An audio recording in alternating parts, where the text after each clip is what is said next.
नमस्कार दोस्तों। वो कौन है जो सबसे बड़े खलनायक हैं जिनके कारण आरएसएस इतनी ताकतवर हुई और भारतीय जनता पार्टी नरेंद्र मोदी आज तानाशाह बनकर देश में बैठे हुए हैं, कुर्सी पर बैठे हुए हैं और आरएसएस मुख्यालय यानी नागपुर से अब स्पष्ट हो गया है देश की सारी सत्ता चलती है। जी हां, आज इस पर आपसे बात करूंगा और बात करूंगा कि जयप्रकाश नारायण, जिन्हें जेपी कहते थे, और राम मनोहर लोहिया ने कैसे नेहरू के साथ रह के उनके हार बन के उन्हीं के लिए आस्तीन के सांप का काम किया, देश के लिए, समाज के लिए और आपके लिए। आज उन्हीं पर बात कर रहा हूं।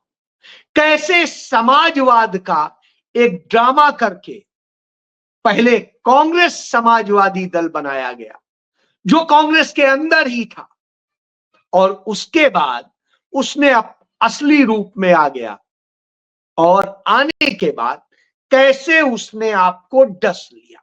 जी हां, आज इस पर आपसे बात होती है क्योंकि बहुत हो चुका। अब यह ढोंग बंद होना चाहिए कि तमाम तथाकथित समाजवादी दल यह कहते घूमे कि हम समाजवादी हैं, पर धीरे से मेरा ये काम कर दो, हम आपके लिए काम करेंगे, यह करने लगे तो आप खेल समझ लीजिए।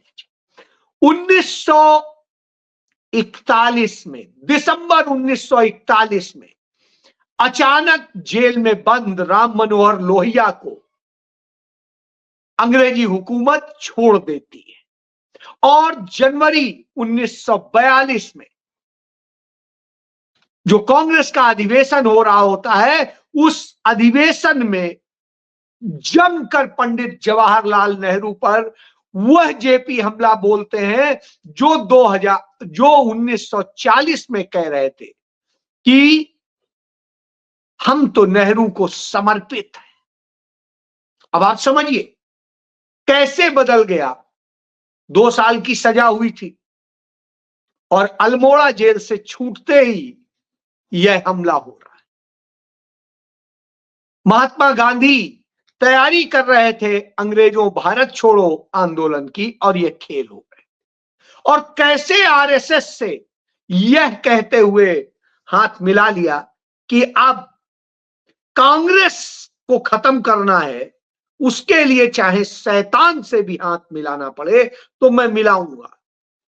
और कैसे जयप्रकाश नारायण 1959 में जाके आरएसएस शाखा में आरएसएस के लोगों के साथ बैठ करके दिल्ली में और चर्चा कर आए थे, गणित फिट कर दी थी। जी हां, आपको लगता था वो समाजवादी आंदोलन, वो असल में आरएसएस का खेल था। यही बात मैं आपको बार बार कहता रहा हूं, और ये आरएसएस का भी नहीं, यही डीप स्टेट का खेल है। वह खेल जिसके जरिए यहूदियों को, इजरायली जो हैं, उन यहूदियों को ताकतवर किया गया। और यह बात खुद आरएसएस प्रमुख रहे एमएस गोवालकर ने अपनी दोनों पुस्तकों में की हैं, और वो कैसे उसमें कहते हैं वही वर्ण व्यवस्था चाहिए, वही मनुवाद चाहिए, वही सारा सिस्टम चाहिए। ये नेहरू बर्बाद कर रहा है जो इसमें वो इन सब चीजों को खत्म कर रहा है। जी हां, और उसके बाद नेहरू पर हमला, देश आजाद होते ही, महात्मा गांधी की हत्या होते ही राम मनोहर लोहिया और जयप्रकाश नारायण अलग पार्टी बना लेते हैं। अब आज सोचिए किस तरह से खेल हुआ, किस तरह से ये सब काम करते रहे। इसको समझ, जयप्रकाश नारायण हो या लोहिया, दोनों ने कैसे काम किया इसी को आज बताऊंगा। राम मनोहर लोहिया का एक बहुत रईस घर में, बनिया घर में जन्म हुआ था और वहां विदेश में वो ब्रिटेन में पढ़ने गए, वहां से पढ़ के लौटे, मुंबई उतरे, महात्मा गांधी से मिले। महात्मा गांधी ने उन्हें भेजा कि जाओ उनके पास जाओ और काम करो, और उसके बाद उन्होंने धीरे धीरे धीरे कांग्रेस की तमाम सारी चीजों को कैप्चर किया, समझा। 1938 में वो कांग्रेस में शामिल होते हैं और आप देखिए 1942 में नेहरू पर हमला करने लगे। कांग्रेस के भीतर आचार्य नरेंद्र देव और राम मनोहर लोहिया और जयप्रकाश नारायण जैसे लोग सब मिल करके पहले पंडित जवाहरलाल नेहरू की मदद से कांग्रेस समाजवादी दल बनाते हैं और बाद में उसी को कैसे समाजवादी जो है से कांग्रेस हटा देते हैं और कैसे क्या क्या करते हैं, फिर समाजवादी सोशलिस्ट पार्टी कर लेते हैं और इस तरह से खेल चलता है। यह खेल वही डीप स्टेट है जो मैं बार बार बता रहा हूं, और वही आरएसएस की भी जड़ है और वही इनकी भी जड़। वो जेपी जिनको कांग्रेस ने ही सब कुछ दिया था वही आकर के करते हैं, और यही वजह है कि उन जेपी को अटल बिहारी वाजपेयी की भाजपा सरकार ने भारत रत्न तक दिया। क्यों? क्योंकि उन्होंने वही काम किया था जिससे कि आरएसएस बीजेपी मजबूत हो, और यही लाभ जो है लोहिया को मिलते रहे। अब इसी पे शुरू करूंगा, ये कोई मेरा नहीं, मधुलिमय जो सबसे ज्यादा बड़े समाजवादी थे और दोनों के साथ में मिलकर काम करते थे, उन्होंने अपने मरने के पहले जो लेख लिखा और उस लेख में उन्होंने अपनी गलती स्वीकार की कि यदि जयप्रकाश नारायण और लोहिया का यह खेल नहीं होता समाजवादी पार्टी बना करके, समाजवादी बना करके, तो शायद आरएसएस कभी भी, बीजेपी कभी भी सत्ता में नहीं आ पाती और यह देश सेकुलर लोगों के ही हाथ में होता, चाहे वामपंथियों के होता चाहे कांग्रेस के होता, क्योंकि मुख्य विपक्षी दल वामपंथी थे और मुख्य सत्ता दल कांग्रेस थी, इन्हीं के बीच में लड़ाई थी। लेकिन इन सब ने धीरे धीरे सेंध लगा के कैसे उन भगवाधारी आतंकियों को सत्ता में लाने का काम किया, और दोनों समझ सकते हैं जो भी कुछ है आगे बताऊंगा। चलिए, मधुलिमय ने जो कहा वहीं से कि जब लोहिया ने मुझसे कहा कि हम आरएसएस के साथ मिलके खेल कर, और उन्होंने जयपुर जो जौनपुर में उपचुनाव हुआ था उस उपचुनाव में समर्थन दिया था किसको? दीनदयाल उपाध्याय को, और उनको जितवाने में मदद करी थी। तब मैंने सवाल किया कि हम ये क्यों कर रहे हैं, हम इतने फांसीवादी लोगों से क्यों मिल रहे हैं? तो उन्होंने कहा कोई बात नहीं, कांग्रेस को खत्म करने के लिए जरूरी है चाहे शैतान से भी हाथ मिलाना पड़े तो मिलाएंगे, और आरएसएस तो अपनी है। और उसके बाद में वो जिस तरह से गोवालकर और सबसे मिलते हैं, मधुलिमय भी स्वीकार करते हैं ईमानदारी से कि उनके घर पे भाऊराव देवरस समेत तमाम सारे आरएसएस के शीर्ष नेता आते रहे, लेकिन उन्होंने कभी भी उनके जाल में नहीं फंसे, लेकिन ये फंसा ली। तो यह सच था, और इसीलिए उन्होंने पूरी ताकत लगाई कांग्रेस को खत्म करने के लिए, और 1967 में आरएसएस की मदद से, जनसंघ की मदद से 7 राज्यों में कांग्रेस की सरकार गिरवाई थी, और फांसीवादी और सेकुलर सब मिल करके सरकार चला रहे थे। जैसा मैं बार बार बताता रहा हूं कि देश की आजादी के पहले मुस्लिम लीग और हिंदू महासभा ये मिलकर के बांटने का काम कर रहे हैं।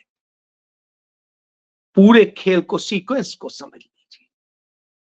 अब आता हूं जयप्रकाश नारायण, उनके जो सबसे खास ट्रेजरार थे पार्टी के, संगठन सचिव थे, वो सीताराम गोयल, वो अपनी किताब में लिखते हैं कि 1959 का साल था, दिल्ली आए हुए थे जेपी, आरएसएस के लोगों ने कहा कि हमारी इनसे मीटिंग करा दो, फिक्सिंग करा दो। कहा, मैंने पहले कहा तो थोड़ा हिचके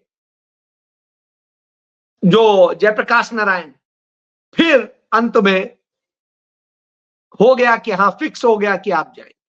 2 घंटे उन्होंने वहां लगाए और तमाम चर्चाएं करी, तमाम बातों में वो कन्विंस हुए, और उसी का नतीजा था कि 1974 आते आते जब लोहिया जा चुके थे इस दुनिया से, तो उनके हाथ में कमान थी, और 1974 आते आते जब भारत बहुत मजबूत हो गया था और आगे बढ़ने लगा था विकास, तब उन्होंने संपूर्ण क्या क्रांति की बात कही, और उसमें जो कहा 5 जून 1974 को भ्रष्टाचार मिटाना है, जो अरविंद केजरीवाल भी कहता है और दूसरे भी कहते हैं, बेरोजगारी दूर करना है, शिक्षा में क्रांति लानी है, आदि आदि, और व्यवस्था सुधारनी है। यही बात अरविंद केजरीवाल ने कही थी, याद करिए। और संघ के कनेक्शन उनके मैं बता चुका हूं, यही काम इन्होंने किया। और इसके बाद में इन्होंने इसके लिए कहा कि पूरी तरीके से बदल देना है, और उसी के बाद हाई कोर्ट का, इलाहाबाद हाई कोर्ट का ऑर्डर आता है, इंदिरा गांधी की सदस्यता को रद्द किया जाता है, उसी के बाद में और बहुत कुछ आता है। साल भर के भीतर वह डीप स्टेट, सीआईए और सब मिल करके जो काम करते हैं, और आपको डीप स्टेट में बता दूं, डीप स्टेट यहूदी बाहुल्य है, सीआईए उसको संचालित करता है, उसमें इजराइल की मोसाद है, और उसमें कुछ वो देश हैं जहां पर जो अंग्रेजी और बाकी हुकूमत के प्रभाव में बने थे, उनके यहां की खुफिया एजेंसियों के लोग। उसी ने किस तरीके से कभी हमास पैदा किया, कभी कुछ और किया, और इस तरह से करके एक खेल किया और आम असली व्यक्ति को खत्म किया। तो उसी ने ही हेनरी किसिंजर के उससे यह खेल हुआ, और राम मनोहर लोहिया ने वही खेल किया। वही राम मनोहर लोहिया जिसने मुलायम सिंह यादव और लालू प्रसाद यादव या नीतीश कुमार ऐसे तमाम सारे नेता बनाए। गुजरात से लेके ये पूरा खेल चला, गुजरात हो, उत्तर प्रदेश हो, बिहार हो, यहां सब जगह वो बोया गया, मध्य प्रदेश, ये वो इलाके हैं जहां यह खेल शुरू किया गया, प्रयोग किया गया, और यही प्रयोग आप देख रहे हैं आज यहां सालों साल से किस तरह से जंगल राज बना दिया गया है, सब कुछ किया धरा इनका। तो यह जान लीजिए, तो सीताराम गोयल जो जयप्रकाश नारायण के पार्टी के संगठन मंत्री थे, उन्होंने यह काम कराया था, उन्होंने खुद अपनी किताब में स्वीकार कर। और जेपी के अलावा लोहिया ने जो खेल किया वो मधुलिमाय ने स्वीकार कर लिया। 4 बार सांसद रहे थे और 1932 से उनके साथ जुड़े हुए थे। खेल को समझते चलिए, ये तमाम सारे खेल हैं, और इन्हीं खेल में आपको मिलेगा कि कैसे खेल करके इस देश को बर्बादी में ढकेला गया है। आज भी वही हो रहा है। अब खेल हो रहा है कि भारतीय जनता पार्टी ने जिस तरीके से कांग्रेस से तोड़ तोड़ के छोटे छोटे से दल बनवाए, और उसके बाद में ये 80 के दशक के बाद में जो जिस तरीके से और किया गया, और धीरे धीरे करके इतने दल बना दिए कि कांग्रेस का ओरिजिनल वोट बैंक थोड़ा रह गया, और जो जितने इनके टूटते गए अलग अलग दल बना के वही लूटते गए। कुछ 4 सीट लाया, कोई 6 लाया, कोई 10 लाया, कोई 50 लाया, कोई 60 लाया, और इस तरह से करके इन्होंने खड़ा कर दिया। उस सारी विचारधारा को खत्म कर दिया जो आइडिया ऑफ इंडिया है। और उसका नतीजा क्या है? आप पर हमले हो रहे हैं, सांप्रदायिक हमले हो रहे हैं, तमाम तरह से आपको छीना जा रहा है, अमेरिका परस्त पूरी व्यवस्था की जा रही है, और आपको गुलाम बनाया जा रहा है उन पूंजीपतियों का। कहां आचार्य नरेंद्र देव क्या कहते थे, लोहिया क्या कहते थे, जेपी क्या कहते थे, उससे बिल्कुल उलट हो रहा है। यही वजह है कि जब कांग्रेस के खिलाफ मोर्चा लेकर के चल रहे थे तो जेपी को इसीलिए मैग्सेसे दिया गया था।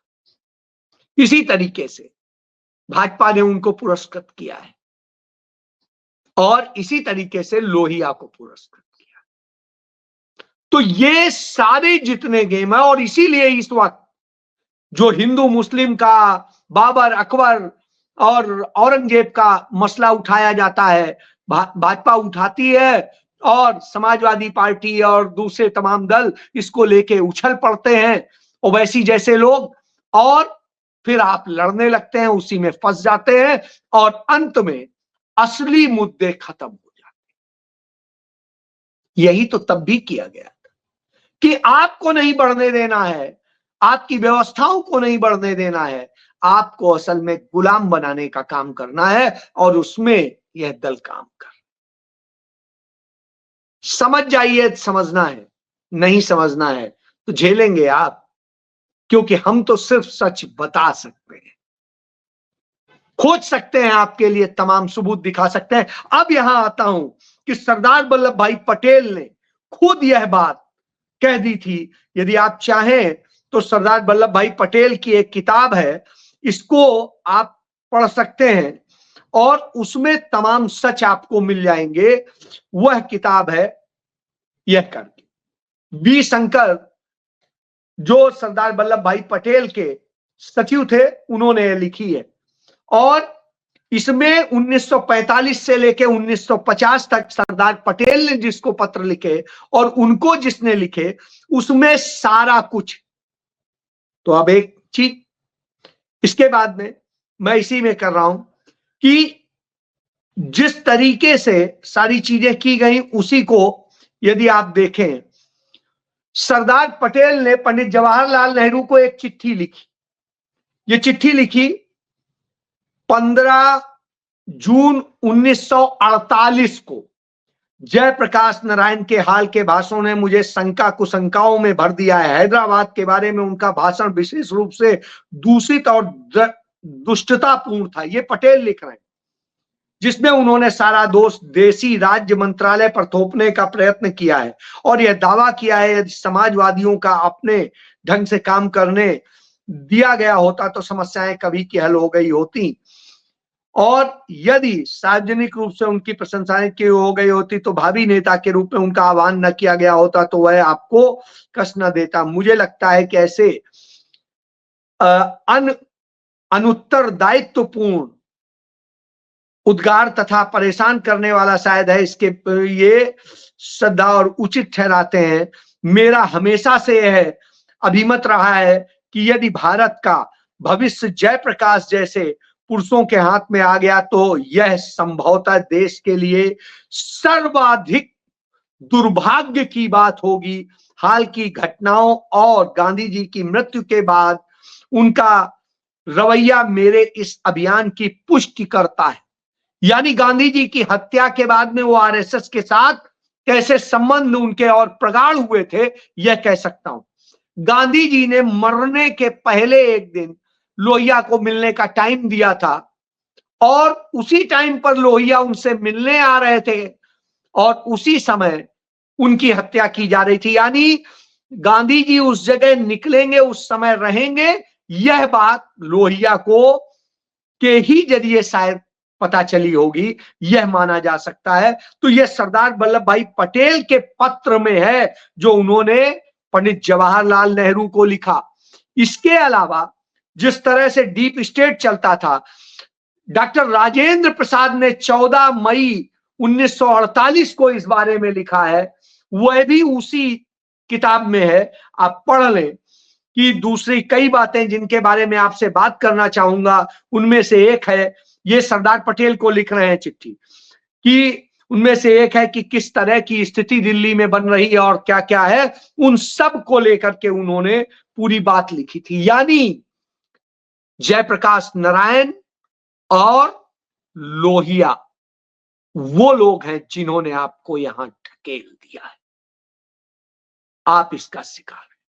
35 साल से उत्तर प्रदेश में देख रहे हैं, कभी भाजपा, कभी सपा, कभी बसपा, कभी भाजपा सपा बसपा, और यही देखते देखते आज आप फांसीवादियों के हाथ में हैं, यह जान लीजिए। और यही दूसरी जगह, यानी इन्होंने भ्रमित किया उन तमाम तथाकथित क्रांति और बदलाव और सारी की राजनीति के नाम पे। जैसे 2012-13 में आपको बरगलाया अरविंद केजरीवाल, ये सब एक खेल है। भाजपा ऐसे ही रूप बदल बदल के आरएसएस लोगों को रखती है और ये सब करती है। तो इस खेल को समझिए। जय